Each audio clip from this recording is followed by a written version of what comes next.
Law of dominance के विषय में आज हम पढ़ेंगे। मेंडल ने ये 3 नियम दिए थे। पहला नियम है लॉ ऑफ डोमिनेंस से प्रभाविता का नियम।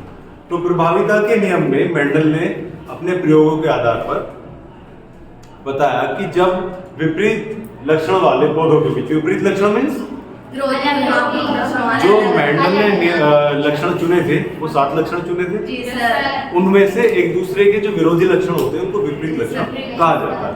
जैसे हम फूल का लक्षण लेते हैं, फूल के कलर का, सॉरी, तो फूल का कलर एक बैंगनी होता है, एक सफेद होता है। ये दोनों एक दूसरे के विपरीत लक्षण कहलाते हैं। ठीक है।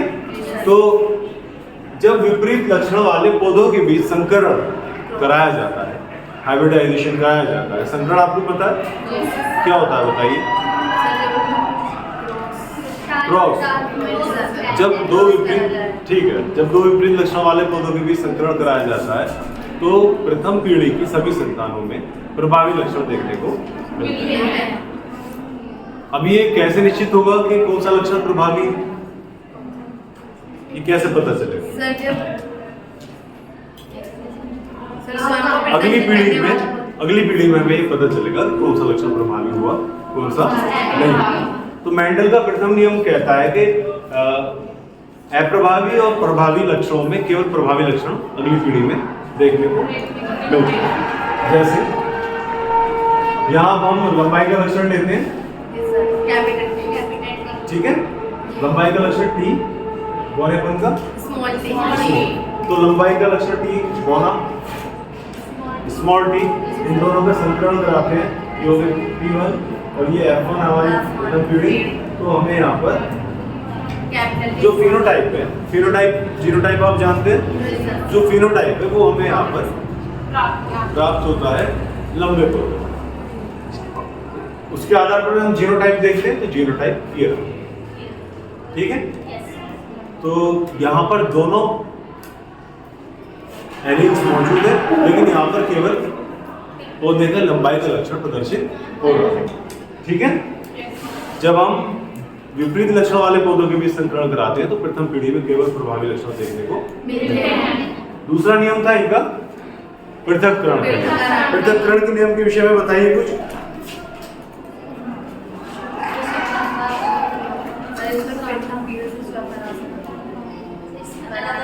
पृथक्करण का नियम, पृथक्करण का नियम कहता है कि प्रथम पीढ़ी में तो आपको प्रभावी लक्षण देखने को मिलते हैं, लेकिन अगली पीढ़ी में लक्षणों का पृथक्करण होने लगता है या हो जाता है।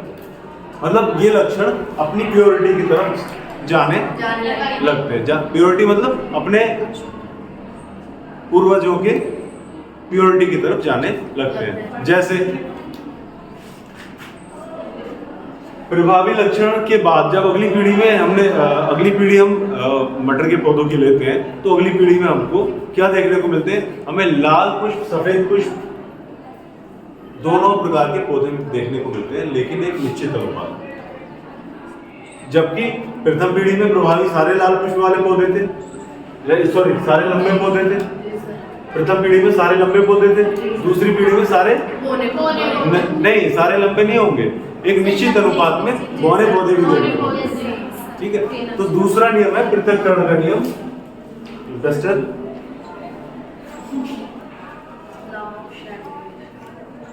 Law of segregation.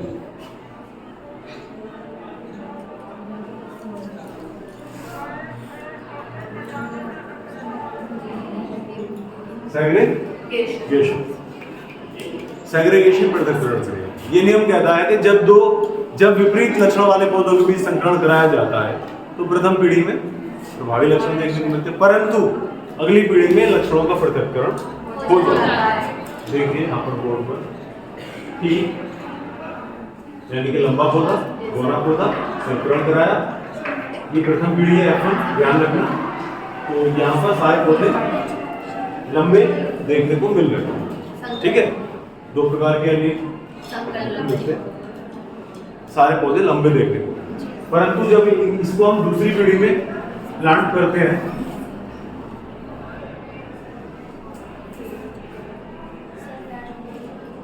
ये हम क्रॉस करा रहे हैं,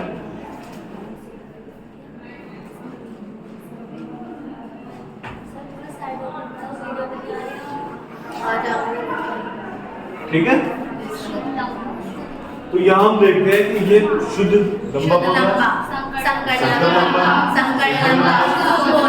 शुद्ध पौधा। तो प्रथम पीढ़ी में सारे पौधे लंबे थे, दूसरी पीढ़ी में इनका एक निश्चित अनुपात में पृथक्करण हुआ। तो वो अनुपात क्या है? तो वो अनुपात है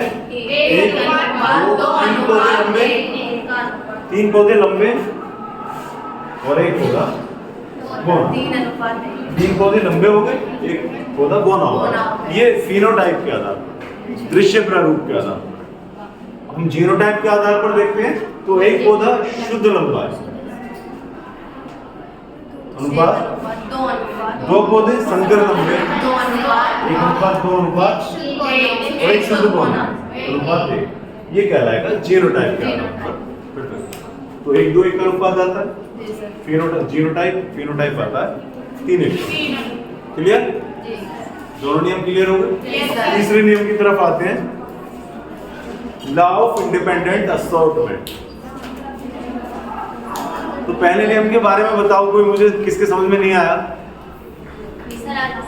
सबको समझ में आ गया? अगर मैं गुलाबी रंग का फूल वाला पौधा लूं और एक सफेद रंग के फूल वाला पौधा लूं और इनका संकरण कराऊं, तो प्रथम पीढ़ी में किस तरह के पौधे देखने को मिलेंगे? किस तरह के फूल वाले पौधे देखने को मिलेंगे? बैंगनी रंग के पौधे देखेंगे। बैंगनी रंग प्रभावी होता है, ये मेंडल के नियमों के आधार पर हम बता रहे हैं, ठीक है। लेकिन इसी की अगली पीढ़ी में, मतलब इसकी दूसरी पीढ़ी में कैसे देखने को मिलेगा हमें? बैंगनी रंग और सफेद फूल वाले पौधों का अनुपात 1-2-1 का अनुपात और 3-1 का अनुपात, ठीक है।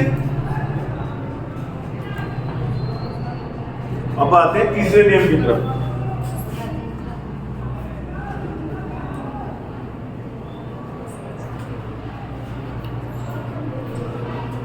लॉ ऑफ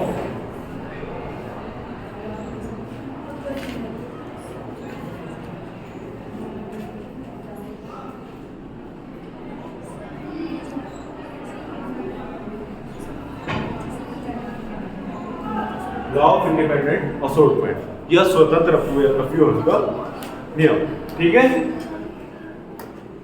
अरे समझ में आ रहा है? लॉ ऑफ इंडिपेंडेंट असॉर्टमेंट, स्वतंत्र अपव्यय का नियम। अभी तक एक जोड़े लक्षणों को लेकर प्रयोग किए जा रहे थे, तीसरे नियम में 2 जोड़े लक्षणों के साथ प्रयोग किया गया है, ठीक है। तो लॉ ऑफ इंडिपेंडेंट असॉर्टमेंट कहता है कि जब 2 जोड़ी विपरीत लक्षण वाले पौधों के बीच संकरण कराया जाता है तो प्रथम पीढ़ी में प्रभावी लक्षण नहीं, अगली पीढ़ी में इन लक्षणों का पृथक्करण होता है। लेकिन लॉ ऑफ इंडिपेंडेंट असॉर्टमेंट कहता है कि जब 2 जोड़ी विपरीत लक्षण वाले पौधों के बीच संकरण कराया जाता है तो तब इन लक्षणों का पृथक्करण स्वतंत्र रूप से होता है, अर्थात ये लक्षण अपने आप को प्रदर्शित करने के लिए स्वतंत्र होते हैं, ठीक है। तो इसमें जो अनुपात आता है बेसिकली वो 9:3 अनुपात 1 का, 9-3-3-1 का अनुपात आता है। ये तीसरा नियम आपके समझ में आ गया? नहीं आया? अब तक एक जोड़ी विपरीत लक्षण लिए जा रहे थे दोनों नियमों में। अब तीसरे नियम में लक्षण लिए गए 2 जोड़ी, लंबाई का ले लेते 7 जोड़ी लक्षणों में से कोई भी एक लक्षण, कोई भी 2 लक्षण चुन लेते, जैसा मेंडल ने किया। और जब उनका संकरण कराया, क्रॉस कराया, तब हमें जो रिजल्ट प्राप्त हुआ वो ये प्राप्त हुआ कि लक्षणों ने एक दूसरे को प्रभावित नहीं किया और वो एक दूसरे के साथ जाने के लिए या अलग होने के लिए स्वतंत्र थे। लक्षणों की वंशागति जो है, लक्षणों का अगली पीढ़ी में जाना स्वतंत्र रूप से था, ना कि एक दूसरे के साथ बंद कर। और इसमें 9-3-3-1 का अनुपात पाया जाता है। जैसे यहाँ पर दूसरे नियम में 3-1 या 1-2-1 का अनुपात था, ऐसे यहाँ पर 9-3-3-1 का अनुपात पाया। क्लियर?